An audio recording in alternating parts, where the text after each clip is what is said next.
Hello વિદ્યાર્થી મિત્રો, ચલો આવી જાઓ દીકરાઓ ભણવા માટે. ઓકે, આજનો આપણો ટોપિક છે પરાગરજ એલર્જી પ્રેરક તરીકે. કે ભાઈ પરાગરજ કેવી રીતે આપણને એલર્જી કરે છે. પરાગરજ પૂરક આહાર તરીકે. પરાગરજમાં પોષક તત્વો ભરપૂર હોય છે. તે જુદા જુદા વિટામિનથી ખનિજ દ્રવ્યથી સમૃદ્ધ છે, એટલે કે પૂરક આહાર તરીકે પણ વપરાય છે. અને ત્રીજો નાનો ટોપિક ભણીશું પરાગરજની જીવિતતા. બરાબર છે કે કઈ વનસ્પતિની પરાગરજ કેટલા સમય સુધી જીવિત રહે છે. આ ત્રણ ટોપિક વિશે આપણે આજે સરસ રીતે ભણવાનું છે. ક્લિયર બેટા? મસ્ત બધા ટોપિક છે, મસ્ત નાના ટચકોડા છે, મજા આવશે. ચલો આવી જાઓ. ફર્સ્ટ, પરાગરજ એલર્જી પ્રેરક તરીકે. ઓકે, ધારો કે એક ફ્લાવર, એક મસ્ત મજાનું ફ્લાવર કોઈએ કોઈને ગિફ્ટ કર્યું. કોને કોને ગિફ્ટ કર્યું મારે કશું કહેવું નથી. બરાબર છે? તમને કોઈ મસ્ત મજાનું ફ્લાવર આપ્યું. ઓકે, ફ્લાવર ડે હોય ને, ફ્રેન્ડશિપ ડે, ફ્લાવર ડે, કોઈ ફ્લાવર આપે, પછી સામેવાળા એટલા જ પ્રેમથી એને સૂંઘ્યું. જેવું સૂંઘ્યું ને એટલે આછ આછ જોરદાર છીકો આવી. 5-10 મિનિટ સુધી છીકો બંધ જ ના રહે. 10 મિનિટ પછી જોયું તો જેણે ફ્લાવર આપ્યું હતું ને એને જોરદાર મારવા માંડ્યું સામેવાળો વ્યક્તિ. કેમ આવું થયું? શું થયું? કે કોઈ આટલા પ્રેમથી તમને ફ્લાવર આપ્યું છે, તમે સૂંઘો છો, તમને એકાએક છીકો આવે છે, આંખમાંથી પાણી, નાકમાંથી પાણી, આખો ચહેરો લાલ લાલ થઈ જાય છે, એટલે જોરદાર ગુસ્સો આવી જાય, તો સામેવાળાને બેન જાટ ઠોકી દેવાનું મન થઈ જાય. બરાબર? તો આવું કેમ થયું? તો ઘણી બધી વ્યક્તિઓને પરાગરજની શું હોય છે બેટા? એલર્જી હોય છે. શું હોય છે? એલર્જી હોય છે. ક્લિયર? કોઈએ પુષ્પ સૂંઘ્યું એટલે પુષ્પની પરાગરજ એ નાકમાં, નાસિકા કોટરમાં દાખલ થઈ, નાસિકા છિદ્ર મારફતે, અને ત્યાંથી પરાગરજ શ્વાસ વાહિની મારફતે ક્યાં ગઈ? ક્યાં ગઈ? શ્વાસ વાહિકાઓમાં ગઈ. બરાબર છે? હવે એ પરાગરજની એલર્જી હશે તો આપણા શરીરનું રોગ પ્રતિકારક તંત્ર દાખલ થયેલી પરાગરજને દુશ્મન તરીકે જોશે અને એની વિરુદ્ધમાં લડવા માટે તૈયાર થશે. બરાબર છે? અને શું કરશે કે ભાઈ આપણને પુષ્કળ છીકો આવશે. છીકો કેમ આવે છે? જે દાખલ થયેલી પરાગરજને શ્વસન માર્ગમાંથી દૂર કરવા માટે, બહાર નીકાળવા માટે છીકો આવે છે. સમજ પડી ગઈ? ક્લિયર? જ્યારે અમુક જણને કફ શરદી થઈ હોય તો એને છીકો આવે. બરાબર? તો અંદર જે દાખલ શ્વસન માર્ગની અંદર જે પ્રવાહી ભેગું થયું હોય એ છીકો મારફતે બહાર નીકળે. બરાબર છે? આમ શ્વસન માર્ગની અંદર કોઈ કચરો ગયો હોય, બહારથી કોઈ અણગમતું અંદર ગયું હોય જે એના શ્વસન માર્ગ માટે યોગ્ય ન હોય, એને છીકો દ્વારા નિકાલ કરે છે. બરાબર છે? પરાગરજ ગઈ, પરાગરજે એલર્જી ઉત્પન્ન કરી. એલર્જી એટલે શું? અતિ સંવેદના, કે આપણું રોગ પ્રતિકારક તંત્ર કોઈ પદાર્થ પ્રત્યે વધુ પડતી સંવેદનશીલતા દર્શાવે એને શું કહેવામાં આવે છે? એલર્જી કહેવામાં આવે છે. અને પરાગરજને લીધે આવી સંવેદના થઈ શકે છે, એલર્જી થઈ શકે છે. બરાબર છે? તો ચલો જોઈએ, મસ્ત મજાનું ટોપિક છે. આવી જાઓ બચ્ચાઓ મારા. ઓકે, કે ઘણી જાતિઓમાં પરાગરજ ઘણા લોકોમાં તીવ્ર એલર્જી અને મોસ્ટ ઇમ્પોર્ટન્ટ શ્વાસ વાહિકાની યાતના પ્રેરે છે. શ્વાસ વાહિકા લખેલું છે, શ્વાસ વાહિની નથી. ધ્યાન રાખજો. નીટના એમસીક્યુમાં નીચે પૈકી કયું વાક્ય અસંગત છે, ખોટું છે, એમાં પૂછાઈ શકે એવો આ પોઈન્ટ છે. બરાબર છે? કે ભાઈ પરાગરજ એલર્જી કરે છે અને કોની યાતના પ્રેરે છે? શ્વાસ વાહિકા. શ્વાસ વાહિની, બરાબર? શ્વાસ વાહિની આમ હોય અને એની શાખાઓ, એને શ્વાસ વાહિકા કહેવાય. યાદ રાખવું. શ્વાસ વાહિનીને કહેવાય ઇંગ્લિશમાં ટ્રેકિયા અને શ્વાસ વાહિકાને કહેવાય બ્રોન્કાઈ. શ્વાસ વાહિનીની શાખા એને કહેવાય શ્વાસ વાહિકા. એમસીક્યુમાં ટ્વિસ્ટ કરીને પણ પૂછે કે ભાઈ શ્વાસ વાહિનીની શાખાઓને યાતના પ્રેરે છે. શ્વાસ વાહિનીની શાખા એટલે કોણ બેટા? શ્વાસ વાહિકા. યાદ રાખવું. આ નીટ રિલેટેડ એમસીક્યુ. બરાબર છે? ક્લિયર? અને જેને અનુસરીને શ્વસન તંત્રના જુદા જુદા રોગો થાય છે. કયા કયા રોગો છે? પહેલું છે અસ્થમા અને બીજો છે બ્રોન્કાઇટિસ. યાદ રાખવું કે અસ્થમા એલર્જી પ્રેરક છે. મતલબ એલર્જી થાય શરીરના કોષો, રોગ પ્રતિકારક તંત્રના કોષો જે પરાગરજ છે એને દુશ્મનની જેમ જોવે અને એની વિરુદ્ધ પુષ્કળ પ્રમાણમાં એન્ટીબોડી ઉત્પન્ન કરશે, બધા દ્રવ્યો ઉત્પન્ન કરશે અને એ દ્રવ્ય શ્વાસવાહિકામાં ભરાઈ જશે. હવે શ્વાસવાહિકા છે, શ્વાસવાહિની છે, એમાં કોઈ પ્રવાહી ના હોય, એમાં તો શું હોય બેટા, ખાલી વાયુઓ જ હોય, ઓક્સિજન, CO2 જેવા વાયુઓ હોય. હવે એ જગ્યાએ પ્રવાહી ભેગું થશે, બરાબર છે, અને પ્રવાહી ભેગું થાય એટલે O2 CO2 ના વહનમાં વિક્ષેપ ઉત્પન્ન થાય અને એના લીધે જે તકલીફ થાય એને શું કહેવામાં આવે છે, અસ્થમા.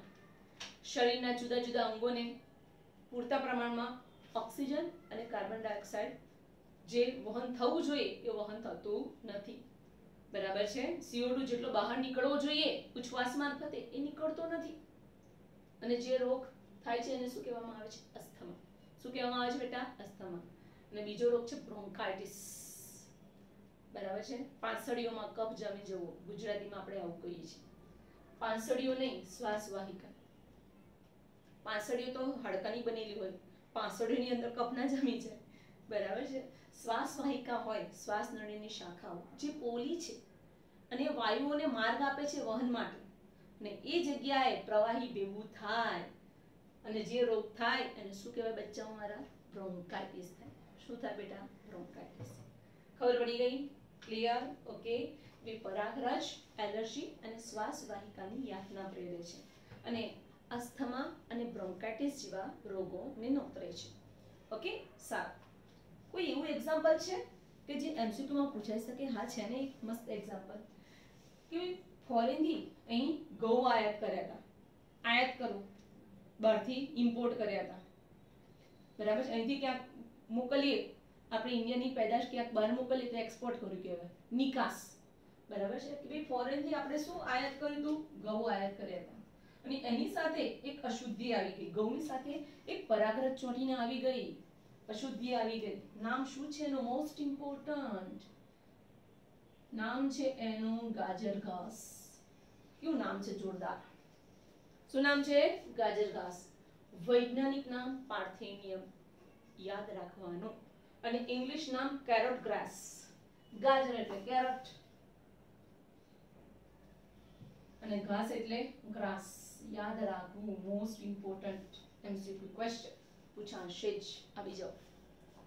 આયાત કરેલા ઘઉંમાં અશુદ્ધિ તરીકે કોની પરાગરજ આવી ગઈ, ગાજર ઘાસ, ઇંગ્લિશમાં કેરોટ ગ્રાસ, અને વૈજ્ઞાનિક નામ પાર્થેનિયમ. યાદ રાખજો, આ પાર્થેનિયમ તરીકે બહુ જ પૂછાય છે, બરાબર. ભારતમાં પ્રવેશેલ છે અને તે એલર્જી પ્રેરક છે, બરાબર. મતલબ આના પુષ્પો ભૂલી ચૂક્યાની સુગંધ કોઈ લે અથવા તો એની આજુબાજુ આપણે ચાલતા હોઈએ અને એની પરાગરજ હવામાં ઉડતી હોય અને પવન આવે અને આપણા શ્વસન માર્ગમાં જાય તો આપણને ડેફિનેટલી 100% આપણને એલર્જી થાય. સમજ પડી ગઈ? ક્લિયર? મસ્ત મજાનો નાનચુકડો ટોપિક હતો, પરાગરજ એલર્જી પ્રેરક તરીકે. હવે એવું જ બીજું ટોપિક છે પરાગરજ પૂરક આહાર સ્વરૂપે, બરાબર. આપણને ખબર છે આજની ખાણીપીણી કેવી છે, બધાને જીભના જુદા જુદા ચટાકા હોય છે.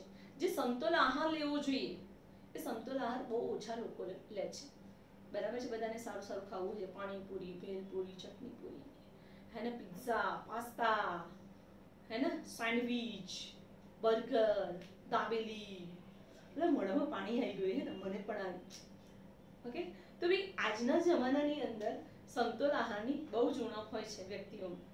શરીરને બધા પોષક તત્વો મળતા નથી અને શરીર નબળાઈ અનુભવે છે, શક્તિ ઓછી મળે છે શરીરને, બરાબર છે.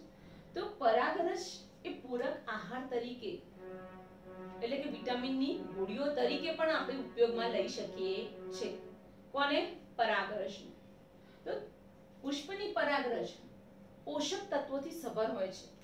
એની અંદર વિવિધ પ્રકારના વિટામિન્સ હોય છે અને ખનિજ તત્વો આવેલા હોય છે, બરાબર છે. ક્લિયર?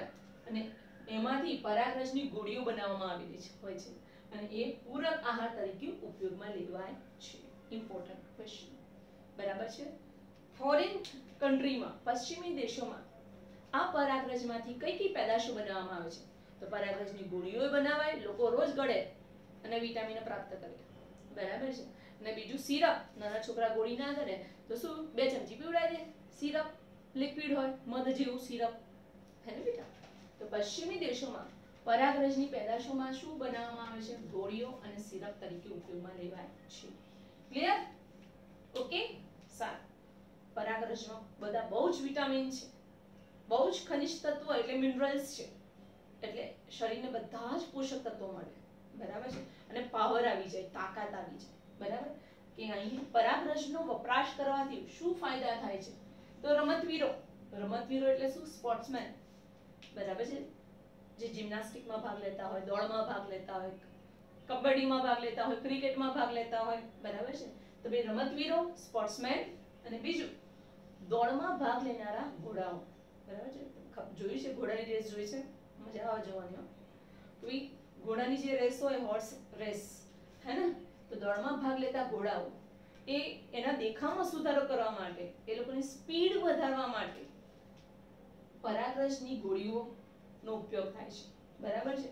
કે પરાગરજનો વપરાશ કરવાથી રમતવીરો અને દોડમાં ભાગ લેનારા ઘોડાઓના દેખાવમાં સુધારો થાય છે એવું સાબિત થયેલું છે. ક્લિયર? તો બીજું એક મસ્ત મજાનું નાનું ટોપિક આપણે ભણી ગયા, પરાગરજ પૂરક આહાર તરીકે. પરાગરજની ગોળીઓ, પરાગરજની સિરપ શું હોય? અસંખ્ય વિટામિન અને પોષક તત્વો જેવા કે મિનરલ્સ, એ બધું. કોણ વધુ ઉપયોગ કરે છે? રમતવીરો અને દોડમાં ભાગ લેતા ઘોડા, હે ને બેટા? સાચું. હવે ત્રીજો મહત્વનો નાનો પોઈન્ટ ભણી લઈએ, પરાગરજની જીવિતતા. ઓકે, પુષ્પ પરિપક્વ થાય એટલે પરાગરજ ઉત્પન્ન કરે. ક્યાં ઉત્પન્ન થાય છે? તો પુષ્પના પુંકેસરમાં આવેલા પરાગાશયમાં પરાગરજ ઉત્પન્ન થાય છે, બરાબર છે. હવે આ પરાગાશયનું જ્યારે સ્ફોટન થાય, પરાગાશયના સ્ફોટન માટે કયું સ્તર ઉપયોગી છે? બોલો, મેં તમને સમજાવ્યું હતું. એકચ્યુઅલી નીટનો એમસીક્યુ છે પણ મેં તમને સમજાવ્યું હતું, યાદ કરો મારા બચ્ચાઓ.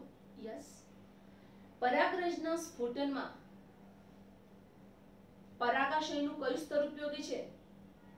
તંતુમય સ્તર, સ્ફોટી સ્તર, અને એન્ડોથેસિયમ.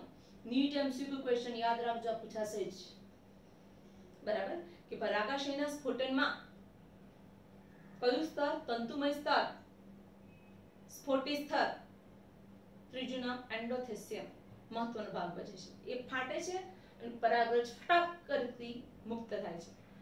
પવન દ્વારા, કાં તો પાણી દ્વારા, કાં તો પશુ, પક્ષી કે કીટક દ્વારા એક પુષ્પ પરથી બીજા પુષ્પ પર તેનું વહન થાય છે. આમ પરાગાશનના એક પુષ્પ પરથી બીજા પુષ્પ તરફ જે વહન થવાની ક્રિયા છે એને શું કહેવાય? પરાગનયન. Important MCQ question. પરાગનયન એટલે શું? તો એક પુષ્પના પરાગાશયમાંથી પરાગરજનું અન્ય પુષ્પના સ્ત્રીકેસરના પરાગાસન પર સ્થળાંતરિત થવાની ક્રિયાને પરાગનયન કહે છે. ખબર પડી બેટા? Very good. ચલો આવી જાઓ. મને ખબર છે તમે બધા ઇન્ટેલિજન્ટ છો, ફટાફટ તમને ખબર પડી જ જાય, હે ને? ઓકે, પરાગરજની જીવિતતા, બરાબર. કે ભાઈ જુદી જુદી વનસ્પતિનો પરાગરજનો જીવનગાળો જુદો જુદો હોય, બધાનો સરખો હોય નહીં, બરાબર. ઓકે, પરાગરજની જીવિતતા શેના પર આધારિત છે? આપણે એમસીક્યુ પૂછાયેલો છે. તો એ તાપમાન અને ભેજ પર આધારિત છે. ક્લિયર? પરાગરજની જીવિતતા ને અસર કરતા પરિબળો, તો પહેલું છે તાપમાન અને બીજું છે ભેજ. ઓકે, કઈ વનસ્પતિઓની પરાગરજ ટૂંક સમયમાં નાશ પામે છે? તો ઉદાહરણમાં આવે ઘઉં અને ચોખા. સોરી, ઘઉં અને ચોખા એ ધાન્ય કહેવાય, ધાન્ય પાક કહેવાય, બરાબર છે. એમાં પરાગરજ મુક્ત થાય એના 30 મિનિટ પછી એ નાશ પામે છે. યાદ રાખો, સમય યાદ રાખવો. એ ઘઉં અને ચોખા જેવા ધાન્યોમાં પરાગરજ મુક્ત થયાના 30 મિનિટ બાદ એ પોતાની જીવિતતા ગુમાવે છે. મતલબ કે ઘઉં અને ચોખા, બરાબર છે, જ્યારે એની વનસ્પતિ હોય એના પુષ્પમાંથી પરાગરજ મુક્ત થઈ તરત જ એને પરાગાસન મળવું જોઈએ, સ્ત્રીકેસન. 30 મિનિટની અંદર 30 મિનિટની અંદર જો પરાગાસન પર બેસશે તો જ ફલનની ક્રિયા થશે, અધરવાઇઝ થશે નહીં, બરાબર છે. ક્લિયર? ઓકે, સારું, સરસ. હવે આના પરથી એક મસ્ત ક્વેશ્ચન છે. ઘઉં અને ચોખા માં પરાગરજ નું પરાગનયન કોના દ્વારા થાય છે? 30 મિનિટ છે એટલે જેવો પવન આવે ને એટલે પરાગરજ ઉડતી ઉડતી ઉડતી માદા પુષ્પના પરાગાસન પર બેસી જાય. બરાબર છે? પરાગરજનું વહન કોના દ્વારા થાય છે? પવન. તો આ બે કેવી વનસ્પતિ કહેવાય? પવન પરાગિત વનસ્પતિ. કેવી વનસ્પતિ કહેવાય બેટા? પવન પરાગિત વનસ્પતિ. યાદ રાખવાનું. વાત પરાગિત, વાત એટલે પવન, વાયુ. હા, નીટનો ક્વેશ્ચન એક્સ્ટ્રા પોઈન્ટ છે, યાદ રાખજો. કે ઘઉં અને ચોખા જેવા ધાન્યમાં પરાગરજ મુક્ત થયાના 30 મિનિટ બાદ એ જીવિતતા ગુમાવે છે. બરાબર? તો આમાં પરાગરજનું વહન એક વનસ્પતિથી બીજી વનસ્પતિમાં કોના દ્વારા થાય છે? પવન દ્વારા. આવી વનસ્પતિને પવન પરાગિત વનસ્પતિ, વાત પરાગિત વનસ્પતિ કહેવામાં આવે છે. ઓકે બેટા, સારું. ચલો બીજો એ મસ્ત એમસીક્યુ ક્વેશ્ચન છે. રોલેક્સો યાદ રાખવાનું. અહીંયા 3 કોડ આપેલા છે. રોલેક્સો. રોલેક્સો ખબર છે શેની કંપની છે? ઘડિયાળની. બહુ મોંઘા ઘડિયાળ આવે, 10-10 લાખ, 50-50 લાખ. બરાબર છે? રોલેક્સો. તમારે બધાને લાવવાના.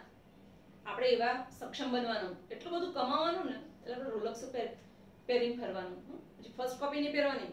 હા, મસ્ત કમાવાનું, ઓરિજિનલ પહેરવાના ભાઈ. હા, ઓકે, સારું. ચલો તો ભાઈ રોલેક્સો, રો એટલે રોઝેસી, લે લેગ્યુમિનેસી, કનો કોઈ મતલબ નથી થતો, અને સો એટલે સોલેનેસી. ખબર પડી ગઈ? ક્લિયર? ઓકે, આપણે આ રીતે યાદ રાખવાનું. રોઝેસી, લેગ્યુમિનેસી અને સોલેનેસી આ 3 કોડ છે. આ 3 કોડની વનસ્પતિના સભ્યોમાં જે પરાગરજ છે એ મહિનાઓ સુધી જીવિત રહે છે. મહિનાઓ સુધી પરાગરજ એની જીવિત રહે છે. કયા કોડની વનસ્પતિઓની? રોલેક્સો. યાદ રાખવાનું. રોઝેસી, લેગ્યુમિનેસી, સોલેનેસી. યાદ રહી જશે, ડોન્ટ વરી. હે ને બેટા? ચલો હવે પરાગનિધિ એટલે શું? પોલેન બેંક. પરાગનિધિ એટલે પરાગ બેંક કહેવાય. બેંકની અંદર શું હોય? આપણે સામાન્ય બેંકોમાં શું હોય? આપણે બધા પૈસા બધા બેંકમાં મૂકવામાં આવે, હે ને? ત્યાં સચવાય રહે અને એના અમાઉન્ટમાં વધારો થાય. અહીંયા પરાગનિધિ એટલે શું? પરાગરજને લાંબા સમય સુધી સાચવણી કરવી. બરાબર છે? આપણે બેંકમાં પૈસા મૂકીએ તો એનું વ્યાજ મળે. અહીંયા પરાગરજને મૂકીએ તો વ્યાજ ના મળે. એ લાંબા સમય સુધી ખાલી સચવાય રહે. બરાબર છે? હવે આપણને ખબર છે કે કોઈ પણ પદાર્થને, કોઈ પણ કોષને, કે શુક્રકોષ હોય, અંડકોષ હોય, કોઈ જન્યુઓ હોય કે પરાગરજ હોય કે મનુષ્યનું વીર્ય હોય, અને લાંબા સમય સુધી સાચવવા માટે ક્યાં મૂકવામાં આવે છે? આ નીટ એમસીક્યુ ક્વેશ્ચન. બરાબર છે? કે ભાઈ મનુષ્યનો અંડકોષ, શુક્રકોષ કાં તો વીર્ય, વનસ્પતિના જન્યુઓ કાં તો પરાગરજ, કોઈ પણ પદાર્થને ઓકે લાંબા સમય સુધી સાચવવા માટે શેમાં મૂકવામાં આવે છે? Most important MCQ question. પ્રવાહી નાઇટ્રોજન માં મૂકવામાં આવે છે. બરાબર? તો અહીં પરાગરજને, પરાગ બેંક એટલે શું? કે પરાગરજને લાંબા સમય સુધી સંગ્રહ કરવા માટે, સાચવણી કરવા માટે એને પ્રવાહી નાઇટ્રોજનમાં કયા તાપમાનને, તાપમાન મોસ્ટ ઇમ્પોર્ટન્ટ, -196 ડિગ્રી સેલ્સિયસ તાપમાન. કયું? -196 ડિગ્રી સેલ્સિયસ તાપમાને સંગ્રહિત કરાય છે, જેને શું કહેવામાં આવે છે? પરાગનિધિ, પરાગ બેંક તરીકે ઓળખવામાં આવે છે. Most important question, most important MCQ question. બરાબર છે? સમજ પડી ગઈ? ક્લિયર? ઓકે, પરાગનિધિ ક્લિયર? ઓકે, સારું. ઉપયોગ શું છે આનો? ઉપયોગ શું છે પરાગનિધિનો? તો પાક સંવર્ધિત કાર્યક્રમો માટે ઉપયોગી છે. કે આપણે ધારો કે ફોરેન ગયા હોય, અહીં અમેરિકા ગયા હોય, મસ્ત મજાનું આપણને એક વૃક્ષ, એક મસ્ત વનસ્પતિ જોઈ, એનું પુષ્પ સરસ હતું. બરાબર છે? આપણને એ જ વનસ્પતિ અહીંયા ઉગાડવી છે. બરાબર છે? ક્લિયર? ધારો કે નર વનસ્પતિ હતી અને એના જેવી જ વનસ્પતિ આપણે ઉગાડવી છે, તો આખું વૃક્ષ ઉચકીને આપણે પ્લેનમાં લઈને આવીશું? ના. આપણે કાં તો એના બીજ લઈશું, એ વનસ્પતિના બીજ લઈશું, કાં તો એની પરાગરજ લેતા આવીશું.